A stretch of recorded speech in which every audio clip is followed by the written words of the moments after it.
मुअज़्ज़ज़ दोस्तों, अस्सलाम वालेकुम।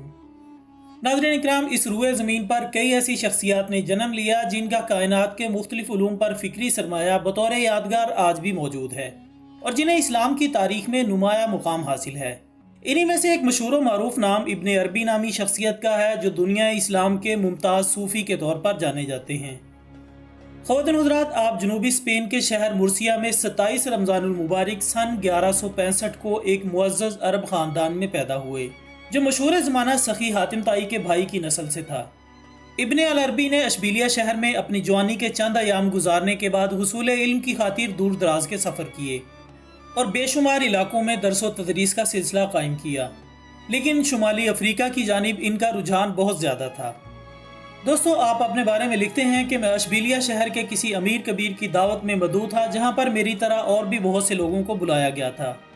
खाना खाने के बाद जब जाम गर्दिश करने लगा और सराही मुझ तक पहुंची, जैसे ही मैंने जाम को हाथ में पकड़ा तो मुझे गैब से आवाज़ आई कि क्या तुम्हें इसलिए पैदा किया गया था। मैं जाम को रखकर परेशानी के आलम में दावत से बाहर निकला तो गेट पर मैंने वजीर के चरवाहे को देखा, जिसका लिबास मिट्टी से अटा हुआ था। चुनाचे मैं इसके साथ हो लिया और शहर से बाहर अपने कपड़ों का इसके कपड़ों से तबादला किया। कई घंटों तक वीरानों में इधर उधर घूमने के बाद मैं एक कब्रिस्तान जा पहुंचा, जो नहर के किनारे वाक़ था। चुनाचे मैंने वहां डेरा लगाने का फैसला किया और एक टूटी हुई कब्र में जा उतरा।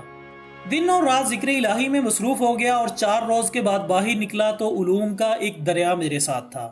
नाज़रीन इकराम, इसके अलावा इब्न अल अरबी की शख्सियत का एक पहलू तिरमिज़ी शरीफ की इस हदीस मुबारका के भी मज़दाक है, जिसमें रसूलुल्लाह सल्लल्लाहु अलैहि वसल्लम ने फरमाया कि मोमिन की फरासत से डरो, इसलिए कि वो अल्लाह के नूर से देख रहा होता है। दोस्तों, इब्न अल अरबी की फरासत का भी ये हाल था, जिसकी बुनियाद पर इनकी क़यामत से मुतल्लिक पेशन गोइयों पर तहरीर किया गया रिसाला आज भी मौजूद है, जिसमें इनके अल्फाज कुछ इस तरह से हैं कि कुर्ब क़यामत में ऐसे दिन आएंगे कि मशरिक वाले मगरिब की तारीफ़ करेंगे और इसकी खूबियों पर फरेफ्ता होंगे, और मगरिब वाले मशरिक के मुहासिन पर शेफ्ता होंगे। दौलतमंद मुफलिसों को बेहतर समझेंगे और मुफलिस दौलतमंदों को हसरत से देखेंगे। गर्ज ये कि तमाम लोग एक दूसरे को देखकर हसद की आग में जलते होंगे।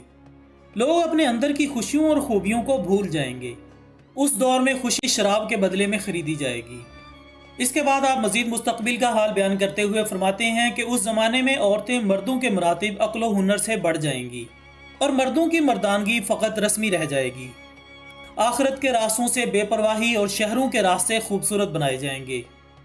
बाजारों में बैठकर खाना खाना फ़ख्र महसूस किया जाएगा। तुम खाना खाने के लिए भी लोहे के हाथ बनाओगे। माँ बाप की इज्जत एक दोस्त की मिसल होगी और बीवियों को सजदा किया जाएगा। ख़वातीन हज़रात, इसके अलावा कुर्ब क़यामत की निशानियाँ बयान करते हुए इनका मज़ीद कहना था कि उस्तादों की हुर्मत छिन जाएगी, तुम्हारी जूतियाँ ज़मीन की पुष्ट ठुकराने वाली और चलने में तुमको मगरूर बनाने वाली होंगी। तुम जूतियों के आगे सर झुकाओगे और अमामों को पामाल करोगे। बाजारों में तुम देखोगे कि रात के वक्त सूरज सवा नेज़े पर आता है, मगर उस वक्त तुम्हारी बसारत और बसीरत में खलल पड़ेगा। खुदा के नाम के बगैर किताबें लिखी जाएंगी। तुम्हारा लिखना भी लोहे का मोहताज होगा और तुम्हारी किताबें भी लोहे की दस्तकारी से तैयार होंगी।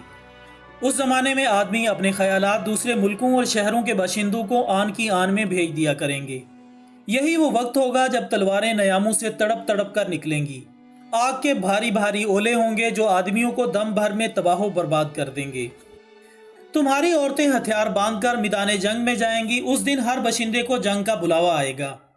ये जंग दीन और मुल्क के लिए नहीं होगी, बल्कि खुदा का कहर होगी जो बंदों पर नाजिल होगी। उस दिन किसी खून की फितरत में अदलो इंसाफ की बू न होगी। उस दिन जमीन भी तुम्हारी लाशों को अपने अंदर न आने देगी। जबकि क़यामत से पहले एक वक्त ऐसा आएगा कि जहालत दुनिया भर में फैल जाएगी। तेल और खून और कई बिना पर लड़ाइयाँ होंगी। नेक और अक्लमंद चाहेंगे कि ये बेवकूफ़ी की ज़िद ख़त्म हो जाए। बादशाहों के महल सरनगू हो जाएंगे। दौलतमंदों के घर में फाका कशी होने लगेगी।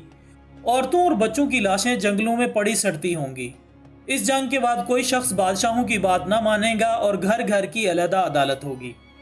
नाज़रीन इकराम, आप फिर बतौर नसीहत लिखते हैं कि तुम अगर उस ज़माने में मौजूद हो तो हर वक्त अल्लाह से तौबा करो। खुदा के हुजूर सजदे में गिरकर पनाह मांगो।